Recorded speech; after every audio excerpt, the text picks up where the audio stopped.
Gênesis capítulo 15. Aqui é registrado um diálogo entre Deus e Abraão, que na época ainda chamava-se Abrão. Os versos 5 e 6. Então o levou fora e disse: olhe agora para os céus e conta as estrelas, se as podes contar. E disse-lhe: assim será a tua semente. E creu ele no Senhor, e foi-lhe imputado isto por justiça. Amém? Que Deus abençoe esta palavra em nossos corações. E nós estaremos pensando um pouco sobre a nossa visão correta do poder de Deus, né? A visão do poder de Deus, mas a visão de uma maneira correta, né? Conta-se que um escultor chamado Gutzon Borglum, coube a ele a tarefa de esculpir a estátua do primeiro presidente norte-americano, Abraham Lincoln. E esta está na Praça do Palácio em Washington, capital dos Estados Unidos. E diz a história que trouxeram e entregaram para ele um enorme granito, uma rocha de granito. Foi trazida, entregaram a ele e disseram a ele: agora você vai trabalhar aí por algum tempo. E por alguns meses, longos meses, então finalmente chegou o dia da inauguração da grande estátua do presidente norte-americano, que é tido como um bom exemplo de governo para os norte-americanos, Abraham Lincoln, e também um bom exemplo de vida cristã, né? Homem que diz a história que foi temente a Deus, e foi ele que declarou: é impossível governar bem sem Deus e sem a Bíblia. É impossível governar. E no grande dia, diz a história, da inauguração, veio todo o público para aquela inauguração, e lá estava o escultor, e durante o trabalho dele, ele foi acompanhado apenas por uma pessoa. Só uma pessoa acompanhou ele durante longos meses de trabalho. E esta pessoa, diz a história, que ela era a faxineira que o auxiliava, fazendo as limpezas necessárias. E ele perguntou a ela, nesse grande dia da apresentação dessa pessoa que esteve com ele todo o tempo ao seu lado, perguntou: o que você achou? O que você achou deste feito, desta arte? E ela lhe respondeu, diz a história, com outra pergunta: como é que o senhor sabia que Abraham Lincoln estava dentro desse granito? Como é que o senhor sabia que Abraham Lincoln estava dentro deste granito? Para as nossas realizações, precisamos crer em duas virtudes, diz o comentarista bíblico: visão e fé. Porque a fé é o firme fundamento das coisas que nós não vemos, mas esperamos. Então precisamos ter visão. Que visão? Visão psíquica, visão espiritual, visão que vai além do psique, porque o espírito está acima da vida psicológica, a nossa vida espiritual. Que a nossa vida psicológica é chamada também de o coração do homem, e a Bíblia diz que o coração é o quê? Enganoso e perverso. E a Bíblia ainda faz uma pergunta, né? Quem o conhecerá?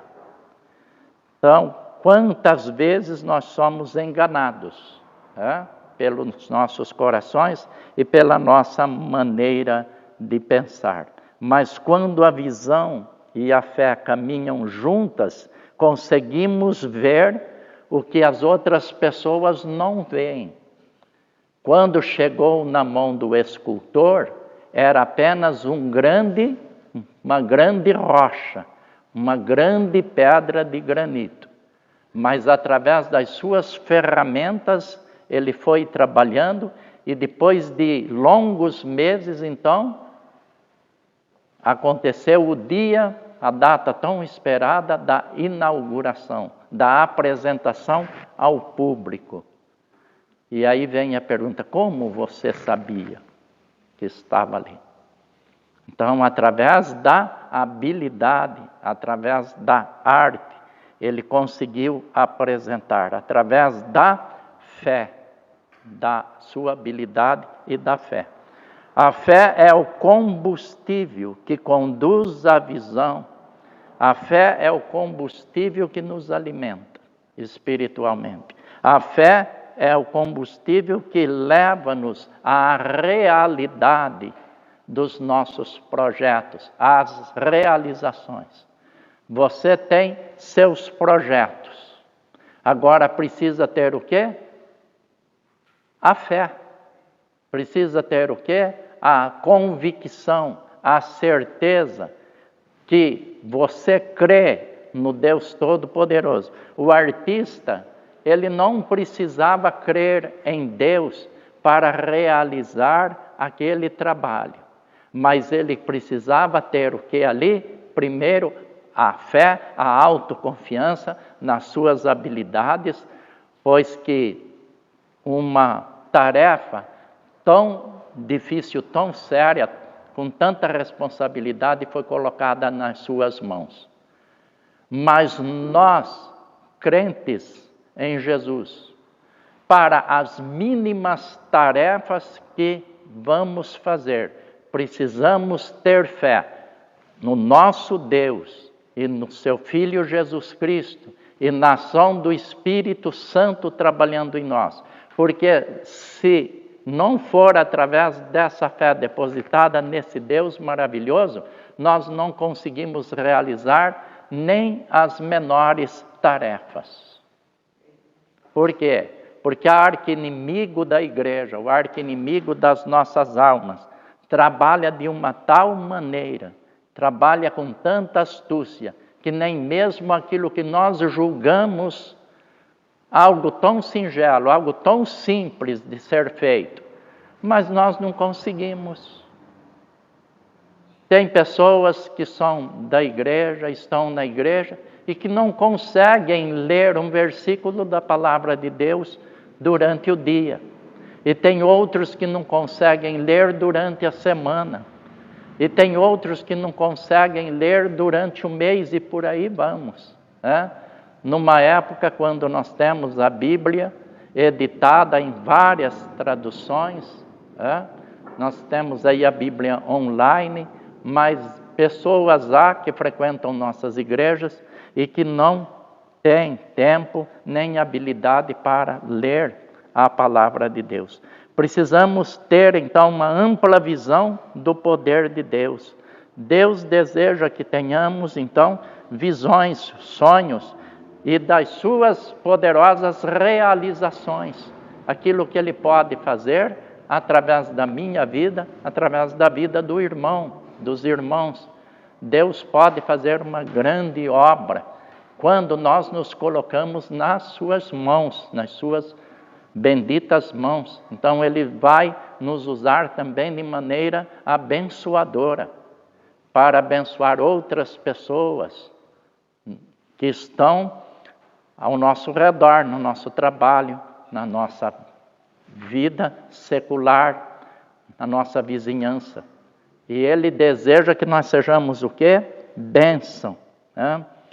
Certa vez, ouvindo um pregador e conversando com ele logo após a mensagem, ele estava falando das necessidades que nós temos nas nossas igrejas, especialmente na área da música, que nós temos poucos músicos nas nossas igrejas. Tem igrejas que são bastante abençoadas, com muitas pessoas que trabalham na área da música, trabalham na área da educação cristã, a educação religiosa, né? Muitas pessoas, igrejas abençoadas que trabalham. Mas a maioria das igrejas tem deficiência nestas áreas, nesses aspectos, né? E aquele irmão olhou para mim e disse: as pessoas que precisam, que a igreja precisam as igrejas precisam para trabalharem nestas áreas, elas estão aí fora. Tem centenas, tem até milhares. O que a igreja precisa fazer é buscar estas vidas, é trazer estes granitos brutos, estas rochas, e, através da ferramenta da palavra, lapidar estas vidas, trabalhar nestas vidas para que elas sejam úteis, para que elas sejam abençoadoras, para que elas sejam para a glória do Senhor nosso Deus. Então, estas vidas estão aí, e nós precisamos então de uma ampla visão do poder de Deus para nós realizarmos este trabalho. Jesus disse que todas as coisas são possíveis para quem? Para Deus, porque para Deus tudo é possível. Né? Quando Abraão ainda não tinha Isaque, ele ainda não havia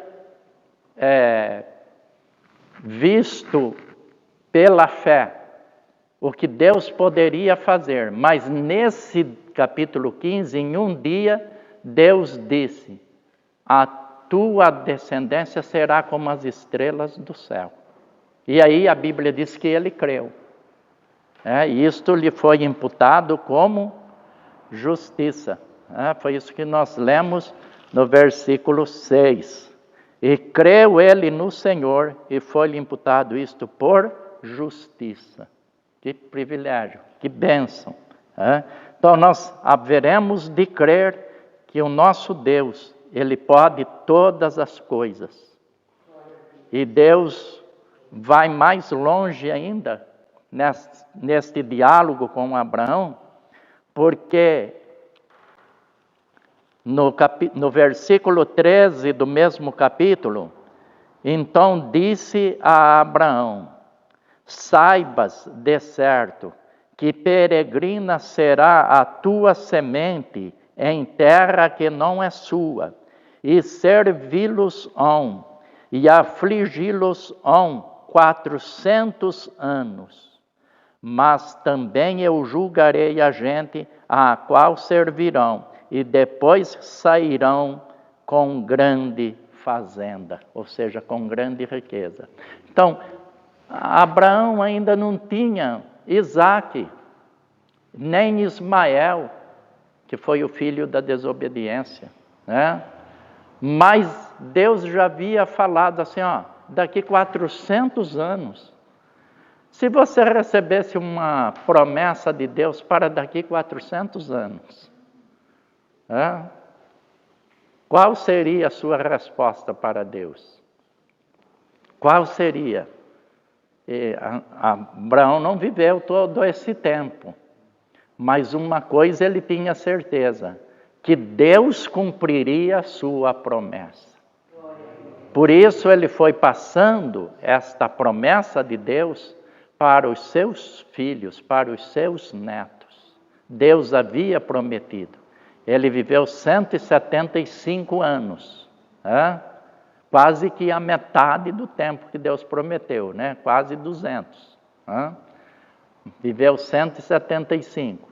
E Deus depois vai cumprir a sua palavra, chamando Moisés para tirar o povo de Deus lá do Egito. Por 430 anos ficaram lá escravizados. Então, Deus trabalha de uma maneira que nós não entendemos. Assim como a faxineira perguntou ao escultor, como que o senhor estava vendo o presidente americano dentro daquele granito? Como que o senhor estava vendo? Então, nós precisamos também olhar de uma maneira espiritual agora, de uma maneira assim que agrada a Deus, porque sem fé é impossível agradar a Deus, né? De uma maneira que agrada a Deus, para as realizações que Deus pode fazer na nossa igreja, através de nós, através da nossa família, né? Deus pode operar grandes maravilhas. E num dia determinado, uma multidão, muitas pessoas podem estar presentes para verem, para contemplarem tudo aquilo que Deus faz através de nós. Já viu? Já ouviram alguém dizendo? O meu avô, o meu bisavô, o meu tio, enfim, uma pessoa que Deus usou, que levou a minha família a Jesus Cristo, que levou a família à conversão. E daquela família, Deus fez uma grande obra, um grande trabalho, um trabalho evangelístico, muitas vidas salvas, muitas igrejas organizadas, muitas almas salvas, libertas pelo poder do Senhor. Então precisamos lidar com a nossa maneira de pensar. O sábio Salomão, lá em Provérbios 23, versículo 7, diz que assim como o homem pensa, ele é. Assim como ele pensa, ele age, ele faz, né? Mas um dos atributos naturais de Deus é a sua imutabilidade. Então, o mesmo Deus de Abraão é o nosso Deus, porque em Jesus Cristo seriam abençoadas todas as famílias da terra, né? Quando Deus disse a Abraão, né? Anda na minha presença e ser o quê? Perfeito, né? Eu abençoarei os que te abençoarem, amaldiçoarei os que te amaldiçoarem, né? E na tua descendência serão benditas todas as famílias da terra. Então nós hoje somos benditos, abençoados com o crente Abraão, para a glória de Deus e para a nossa felicidade material e espiritual. Por que eu digo material? Porque o crente em Jesus Cristo há de ser bem-sucedido, tanto na vida espiritual quanto na vida material também, né? Tenhamos essa fé. As intempéries, as adversidades nos atingem. Nós estamos sujeitos a todos os problemas que todas as pessoas estão. Enfermidades, problemas na vida familiar, enfim, trabalhista, todos os problemas nós estamos sujeitos. Mas nós temos uma diferença. Essa diferença quem faz essa diferença é Jesus Cristo. Jesus Cristo. Que Deus, pois, possa nos abençoar e ter falado ao meu e ao seu coração, e que nós possamos deixar o Espírito Santo de Deus, que é o grande escultor, trabalhar no nosso viver. Amém? Trabalhar na nossa existência. Vamos orar? Senhor Deus Todo-Poderoso Pai, eu te dou graças, ó Senhor, de todo o coração, porque o Senhor é o Deus maravilhoso, o Senhor é o grande autor, o Senhor, ó Deus, é o autor da vida, da existência. O Senhor é por excelência, ó Deus, o nosso Criador, o nosso Pai. E nós te glorificamos, te adoramos na beleza da tua santidade. Agora, no poderoso nome de Jesus, o nosso único mediador, ó Deus, nós apresentamos diante do Senhor as nossas necessidades, os nossos problemas, ó Deus, aquilo que tira a nossa paz, aquilo que tira do nosso coração o sossego, a esperança, ó Deus, que o Senhor, pelo teu grande poder, pelo poder do sangue de Jesus, repreenda, ó Deus, tudo aquilo que vem para trazer-nos aflições, ó Deus. Ó Pai bendito, Deus de toda misericórdia, cuida dos nossos corações, cuida das nossas famílias, cuida, ó Deus, daqueles que estão doentes. Ó Pai bendito, levanta os abatidos, aqueles que estão abatidos na vida espiritual, na vida psicológica, estão com depressão. Ó Deus, sejam libertos, ó Pai, curados, sarados, sejam vencedores, ó Deus, porque o nosso Salvador Jesus Cristo é vencedor. E nós cremos em Jesus. E o mal que nos assedia, que nos rodeia, ó Deus, o inimigo que nos rodeia tão de perto, ó Pai, dá-nos vitória contra o mal, contra o pecado, contra o inimigo, no poderoso nome de Jesus. Em nome dele que nós oramos. Amém, meu Deus. Amém.